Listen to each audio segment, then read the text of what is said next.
Isaac Asimov, la vie et les œuvres de Multivac.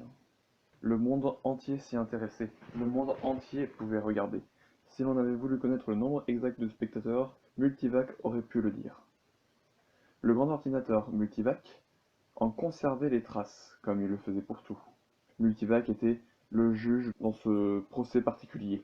Il était si froidement objectif et tellement intègre qu'on n'avait pas besoin d'accusation ni de défense. Seulement l'accusé, Simon Hens, et les témoins dont Ronald Baxt faisait partie. Baxt regardait bien sûr. Dans son cas, c'était obligatoire. Il aurait préféré que cela ne le soit pas.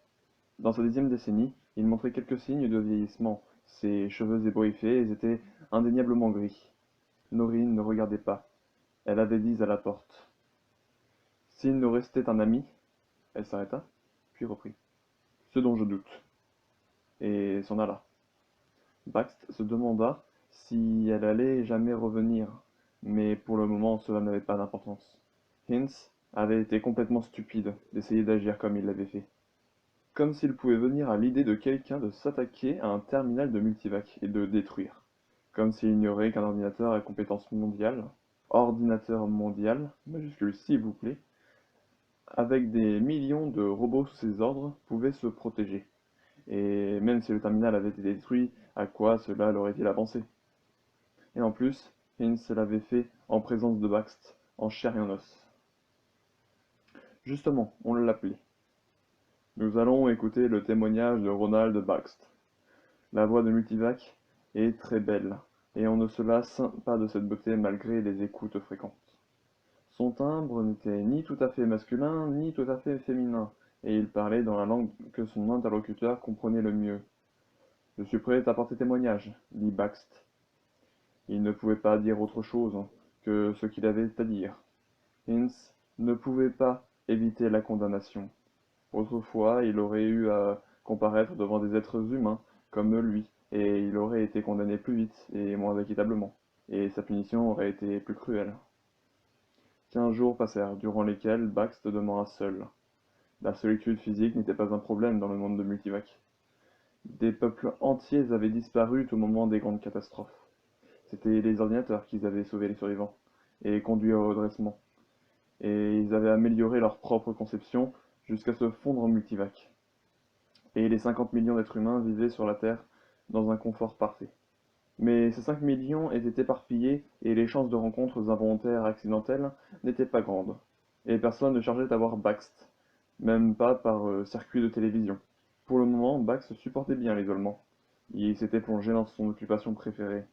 Il se trouvait que ces 23 dernières années, c'était l'invention de jeux mathématiques. Tous les hommes et les femmes sur la Terre pouvaient faire ce qui leur plaisait, pourvu toutefois que Multivac, qui jugeait tous les problèmes humains d'une façon parfaite, ne considérait pas que le choix en question soit contraire au bonheur humain.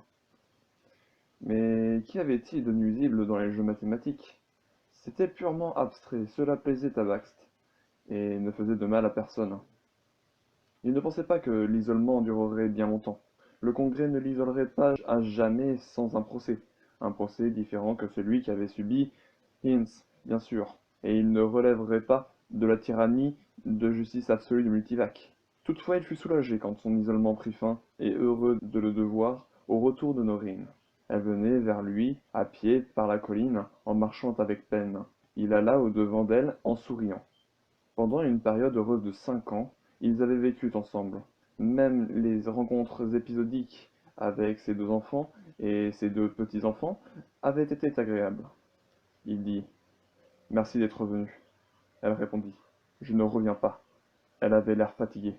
Ses cheveux bruns étaient décoiffés par le vent. Ses pommettes saillantes, un peu rugueuses à cause du soleil. Baxt appuya sur des boutons pour avoir un déjeuner léger et du café. Il savait ce qu'elle aimait. Elle ne l'arrêta pas, et après une hésitation, elle mangea. Je suis venue pour te parler, dit-elle. C'est le Congrès qui m'a envoyé. Le Congrès, dit-il. 15 hommes et femmes, dont moi, qui sont nommés eux-mêmes et qui sont complètement impuissants. Ce n'était pas ton avis quand tu en étais membre. J'ai vieilli, j'ai appris. En tout cas, tu as appris à trahir tes amis. Ce n'était pas une trahison. Ince a essayé d'endommager Multivac, une action stupide et impossible. Tu l'as accusé. Je le devais. Multivac connaissait les faits sans mon accusation, et sans mon accusation, j'aurais été complice. Hinz n'aurait jamais gagné, mais moi, cela m'aurait fait du tort. Sans témoin humain, Multivac aurait suspendu la sentence. Pas dans le cas d'action anti-Multivac. Ce n'était pas un procès en parenté illégitime ou en travail sans permission. Je ne pouvais pas prendre le risque. Alors tu as laissé Simon écoper d'une privation de permis de travail pendant 2 ans. Il l'avait mérité. Pensée consolante. Tu as peut-être perdu la confiance du Congrès, mais tu as gagné celle de Multivac. La confiance de Multivac est importante dans le monde tel qu'il est, dit Baxt sérieusement. Il se rendit soudain compte qu'il n'était pas aussi grand que Noreen. Elle avait l'air assez en colère pour le frapper. Ses lèvres étaient si serrées qu'elles devenaient blanches, mais elle avait dépassé son 80e anniversaire plus toute jeune. Et l'habitude de non-violence était profondément enracinée, sauf pour des fous comme Ince.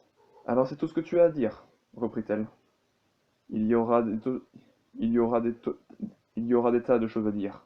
As-tu oublié? Avez-vous tous oublié? Te rappelles-tu comment c'était autrefois? Tu te rappelles? Le XXe siècle? Nous vivions vieux maintenant. Nous vivons en sécurité. Nous vivons heureux. Nous ne valons rien. Veux-tu revenir à un monde tel qu'il était autrefois? Norine secoua la tête avec force. Des histoires de démons pour nous effrayer. Nous avons appris notre leçon. Avec l'aide de Multivac, nous nous en sommes tirés. Mais nous n'avons plus besoin de cette aide. Elle va nous ramollir jusqu'à la mort. Sans Multivac, c'est nous qui dirigerons les robots. C'est nous qui dirigerons les fermes, les mines, les usines. Comment? Suffisamment bien, puis mieux avec l'expérience. En tout cas, nous en avons besoin pour nous stimuler, ou bien nous allons tous mourir. Bax répondit. Nous avons notre travail, Norine, quel qu'il soit, que nous avons choisi. Quel que soit celui que nous avons choisi, pourvu qu'il soit anodin. Et même cela, on peut nous l'enlever. Comme Hens. Et quel est ton travail, Ron? Des jeux mathématiques? Des lignes dessinées sur du papier? Des choix de combinaisons de chiffres? Bax tendit la main vers elle, en un geste presque suppliant. Cela peut avoir une importance. Ce ne sont pas des bêtises. Ne sous-estime pas. Il s'arrêta brûlant de s'expliquer, mais ne sachant pas vraiment comment il pouvait le faire sans risque. Il s'arrêta, brûlant, de s'expliquer, mais ne sachant vraiment comment il pouvait le faire sans risque. Il continua. Je travaille sur les problèmes complexes des analyses de combinaisons fondées sur la génétique, que l'on pourra utiliser pour t'amuser, toi et quelques autres. Oui, je t'ai entendu parler de tes jeux. Tu vas décider comment déplacer A vers B avec un minimum de pas, et cela t'enseignera comment aller du berceau à la tombe avec un minimum de risque, et nous remercierons tous Multivac, car nous faisons la même chose nous aussi. Elle se leva. Ron, tu seras jugé, j'en suis sûr. Notre procès est à nous, et on te laissera tomber. Multivac te protégera de tout dommage physique, mais tu sais bien qu'il ne pourra pas nous forcer à te voir, à te parler ou à avoir affaire avec toi. Tu découvriras que, sans le stimulant de la fréquentation d'êtres humains, tu ne seras plus capable de penser ou de jouer à tes petits jeux. Au revoir. Maureen, attends! À la porte, elle se retourna. Bien sûr, tu auras Multivac. Tu peux parler à Multivac, Ron. Il la regarda s'en aller et disparaître sur la route à travers les parcs toujours verts et écologiquement sains, grâce au travail discret et tranquille des robots destinés à cet effet, et que l'on ne voyait pratiquement jamais. Il pensa. Oui, il va falloir que je parle à Multivac. Multivac n'avait pas de domicile particulier. C'était une présence globale composée de fils reliés ensemble. C'était un cerveau divisé en une centaine de filiales, mais agissant comme une unité. Il avait des terminaux partout, et aucun des 5 millions d'êtres humains n'était bien loin de l'un d'eux. Il avait du temps pour tous, car Multivac pouvait parler à tous individuellement, au même moment, sans dégager son esprit de grands problèmes qui le concernaient. Bax n'avait aucune illusion quant à sa force, qui était en fait une incroyable complexité, sinon une combinaison mathématique qu'il avait réussi à comprendre en plus de 10 ans. Il connaissait la façon dont les maillons de la chaîne circulaient de continent à continent, formant un énorme réseau dont l'analyse pourrait marquer le départ d'un jeu fascinant. Comment organiser le réseau de telle sorte que le flot d'informations ne s'en mêle jamais? Comment disposer les aiguillages? Et montrer que Quelle que soit l'installation, il y a toujours au moins un point qui déconnectait. Quand Bax avait compris le système, il avait quitté le congrès. Que pouvait-il faire d'autre que parler, et qu'en était l'utilité? Multivac autorisait toutes les conversations avec indifférence, quel qu'en fût le sujet et la profondeur. Justement, cela n'avait aucune importance. Multivac n'interdisait, ne détournait, ne punissait que des actes. Et c'était l'acte de Hinz qui amena la crise, avant que Baxt n'y soit pris surtout. Baxt devait aller vite maintenant, et il demanda un entretien avec Multivac, sans aucune confiance, quant à son issue. On pouvait poser des questions à Multivac, n'importe quand. Il existait presque 1 million de terminaux du type que celui qui avait subi l'attaque soudaine de Hinz, et dans lequel, ou auprès duquel, on pouvait parler. Multivac répondait. Un entretien était une autre affaire. Cela demandait du temps, cela demandait de la discrétion, et par-dessus tout, tout cela demandait l'assentiment de Multivac. Bien que Multivac possédât des capacités que n'épuisaient pas tous les problèmes du monde, il devenait un peu jaloux de son temps. Peut-être était-ce le résultat de son autoprogression continuelle. Il, devait, il devenait de plus en plus conscient de sa valeur, et moins enclin à supporter avec patience des choses de peu d'importance. Bax devait attendre le bon vouloir de Multivac, son départ du, son départ du congrès, tous ses actes, depuis même son témoignage contre Hinz. Tout cela avait été fait dans l'intention de gagner ce bon vouloir. Assurément, c'était la clé du succès dans ce monde.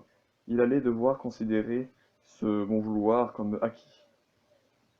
Après avoir fait sa demande, il se rendit immédiatement par air à la station la plus proche. Il ne voulait pas se contenter d'envoyer son image, il préférait être là en personne, sans vraiment savoir pourquoi. Il pensait que son contact avec Multivac serait meilleur ainsi. La pièce ressemblait presque à ce qu'elle aurait été pour une conférence humaine, en circuit fermé de multivision. Le temps d'un instant fugitif, Baxt pensa que Multivac allait prendre une forme humaine et le rejoindre. Le cerveau fait chair. Il ne le fit pas, bien sûr. Bax entendait le bruit doux et faible des opérations incessantes de Multivac, bruit permanents et éternels de sa présence, et au-dessus de cela, maintenant sa voix.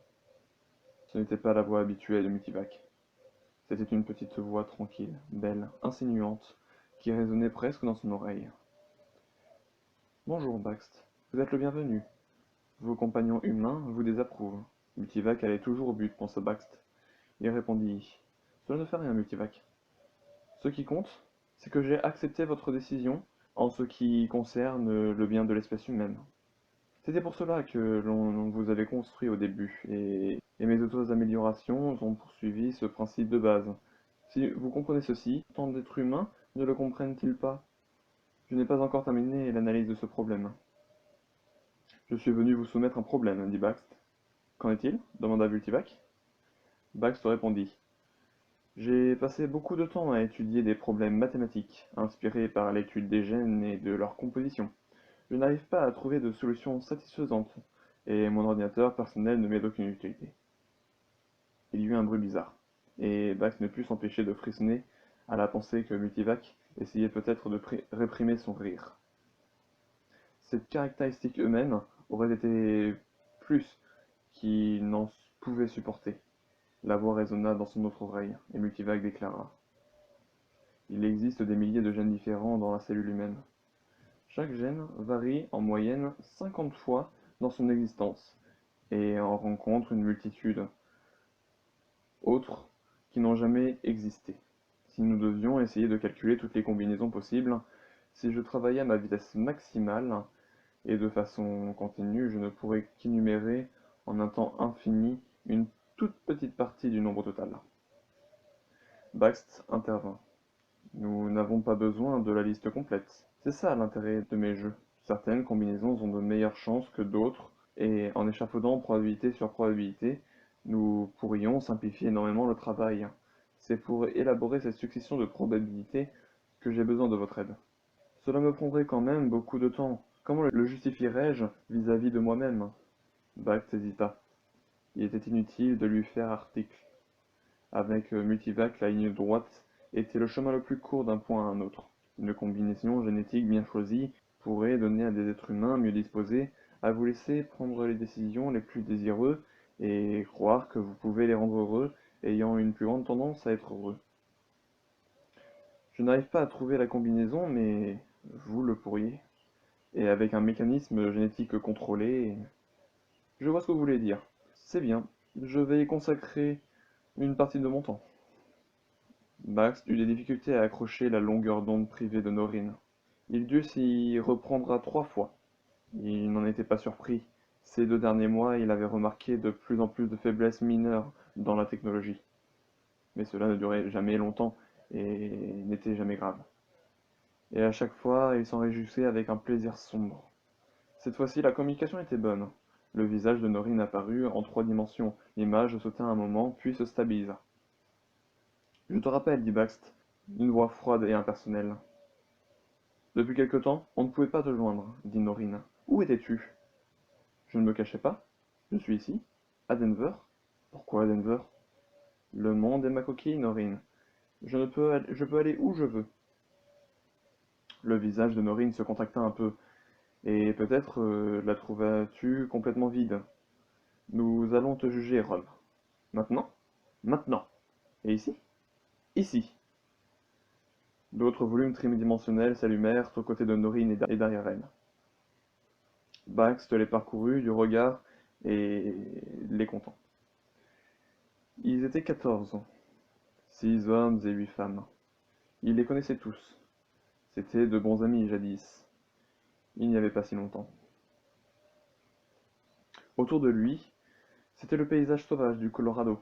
Vers la fin d'un beau jour d'été, il avait existé une ville nommée Denver. L'endroit portait toujours ce nom, bien qu'il ait rasé la ville, comme la plupart des autres sites urbains. Il compta 10 robots accomplissant leur travail de robots. Ils étaient probablement en train d'entretenir le milieu écologique, pensa-t-il. Il n'était pas au courant, mais Multivac savait tout, et commandait 50 millions de robots sur toute la Terre sans problème. Derrière Bax se trouvait une des grilles convergentes de Multivac, qui ressemblait presque à une petite forteresse défensive. Pourquoi maintenant? Demanda-t-il. Et pourquoi ici? Et il se tourna automatiquement vers Eldred. C'était la plus âgée d'entre eux, celle qui possédait l'autorité, si l'on pouvait dire qu'un être humain avait de l'autorité. Le visage sombre d'Eldred semblait fatigué. Son âge se voyait chacune de ses 120 années, mais sa voix était ferme et coupante. Parce que nous avons la preuve finale maintenant. Norine va te le dire. C'est elle qui te connaît le mieux. Baxt retourna son regard vers Norine. De quel crime suis-je accusé? Ne jouons pas sur les mots, Ron. Sans Multivac, il n'existe aucun crime, si ce n'est que la lutte pour la liberté. C'est un crime humain que tu as commis, pas un crime contre Multivac. Pour cela, nous allons déterminer s'il existe un être humain vivant qui veuille encore ta compagnie, entendre ta voix, supporter ta présence, ou communiquer avec toi de quelque façon que ce soit. Pourquoi suis-je menacé d'isolement?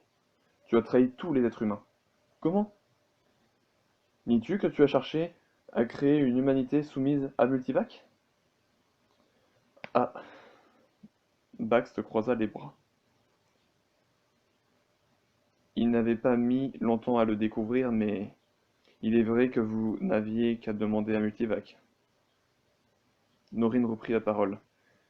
Nies-tu que tu lui as demandé de l'aide pour l'étude génétique d'une déformation de l'humanité qui serait conçue pour accepter sans question une soumission servile à Multivac? J'ai suggéré la production d'une humanité mieux disposée à son égard. Est-ce une trahison? Eldred intervint. Nous ne voulons pas entendre tes arguments, Ron. Nous les connaissons par cœur. Ne nous répète pas encore qu'on ne peut pas se passer de Multivac, que ce n'est pas la peine de lutter, que nous avons la sécurité. Ce que tu appelles sécurité? Nous tous, nous l'appelons l'esclavage. Bax te demanda. Allez-vous prononcer votre jugement maintenant? Ou puis-je demander ma défense? Tu as entendu ce qu'elle a dit, Eldred? Dit Norine. Nous connaissons ta défense. Tout le monde a entendu, Eldred, répondit Baxt. Tout le monde a entendu Eldred, répondit Baxt. Mais personne ne m'a entendu. Ce qu'elle prétendait être ma défense ne l'est pas du tout. Il y eut un silence. Les images se consultèrent de regards. Eldred dit enfin: Parle. Baxt commença. J'ai demandé à Multivac de m'aider à résoudre un problème de calcul mathématique. Pour l'intéresser, je lui ai dit que ces calculs avaient pour modèle des combinaisons génétiques et que la solution à mon problème pourrait aider à élaborer une combinaison génétique qui ne changerait rien à l'homme tel qu'il se présente actuellement, mais qui cependant créera en lui un sentiment d'accord joyeux avec les directives de Multivac et l'approbation de ses décisions. C'est ce que nous venons de dire, fit Eldred.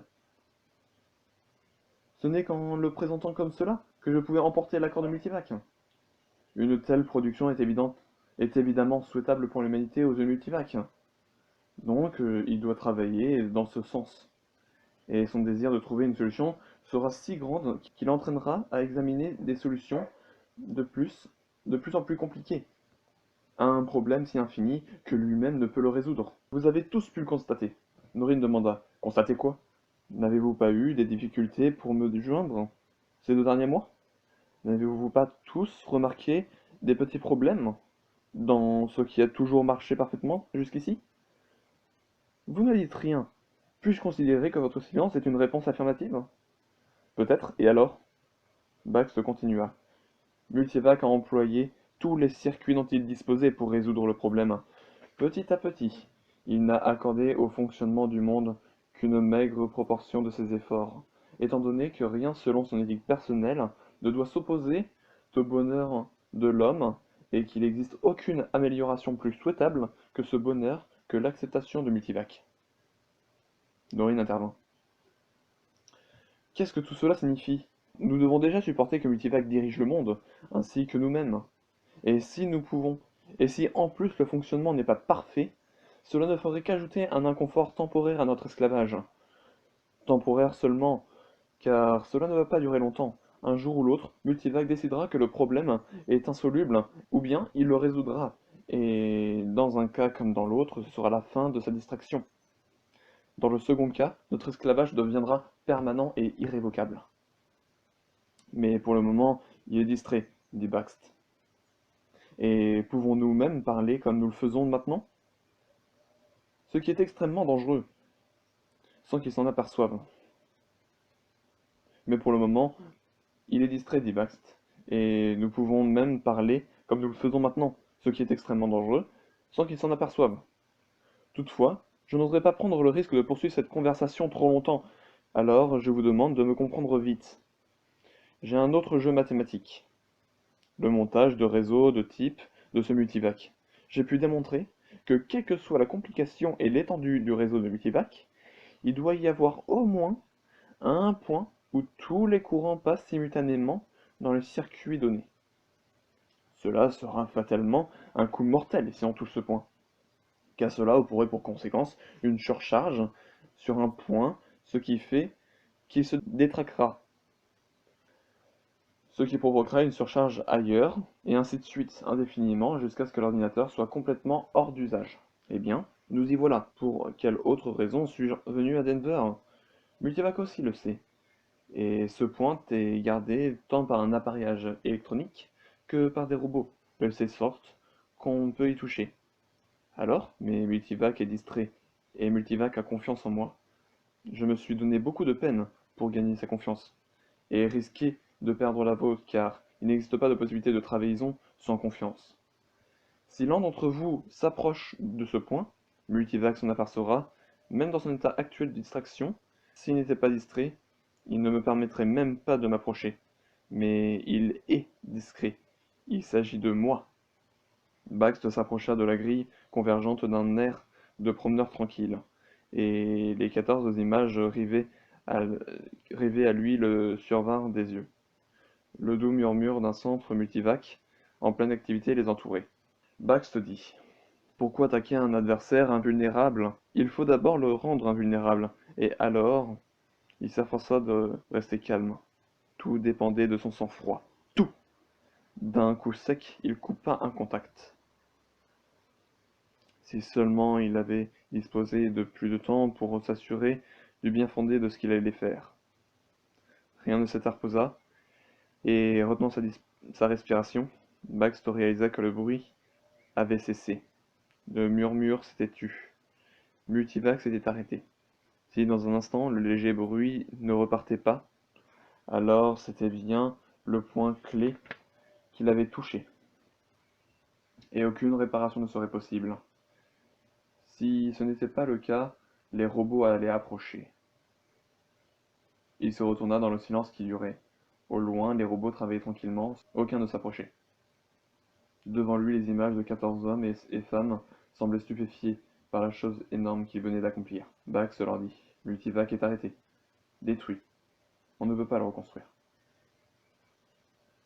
Il se sentait presque ivre des mots qu'il prononçait. Depuis que je vous ai quitté, c'est à cela que je travaillais. Quand Ince a attaqué, j'ai craint qu'il n'y avait d'autres tentatives, que Multivac ne double ses gardes, que même moi j'ai dû travailler trop vite. J'en étais pas sûr. Il perdait son souffle, mais s'efforçait de se tenir droit, et déclara solennellement: Je vous ai donné notre liberté.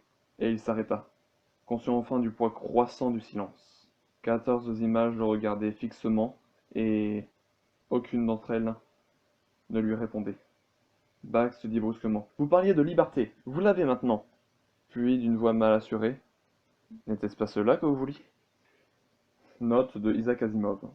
Après avoir fini cette histoire, tout du moins je la pensais finie, je me sentis mal à l'aise. Je restais éveillé jusqu'à 2 heures du matin, essayant de déterminer ce qui me tracassait, et je décidai que je n'avais pas vraiment conclu. Je me levai et écrivis rapidement les 3 derniers paragraphes de l'histoire tels que se présente maintenant. Terminé par cette question horrifiée, puis je me rendormis tranquillement. Le lendemain, je réécrivis la dernière page du manuscrit pour y inclure la nouvelle fin, et quand je l'envoyai au Times, tout désireux que je venais de le vendre indiquait les points sur lesquels je serais intransigeant. Veuillez noter, écrivis-je, que la fin sur cette question, sans réponse, n'était pas un accident. C'est l'essence même de la nouvelle. Chaque lecteur devra considérer le sens de cette question et décider lui-même quelle réponse y apporter. Le Times me demanda de changer quelques détails sans importance et de clarifier certaines choses, mais ne se permit pas la moindre objection quant à la fin. Je suis heureux de le dire. Mon premier titre avait été Jeux mathématiques, et pendant un certain temps, j'ai pensé à le reprendre pour la version qui paraît dans ce livre. Toutefois, la vie et les œuvres de Multivac sonnaient bien. De plus, un grand nombre de personnes l'avaient lu sous ce titre le seul jour où on put le prononcer. Dans les 2 semaines qui suivirent la publication, j'avais rencontré en fait plus de lecteurs que pour aucune de mes autres nouvelles. Je ne veux pas que ces gens me soupçonnent d'avoir changé le titre pour leur faire croire qu'ils n'avaient pas lu le texte et leur donner envie d'acheter le livre. Alors je laisse la vie et les œuvres de Multivac.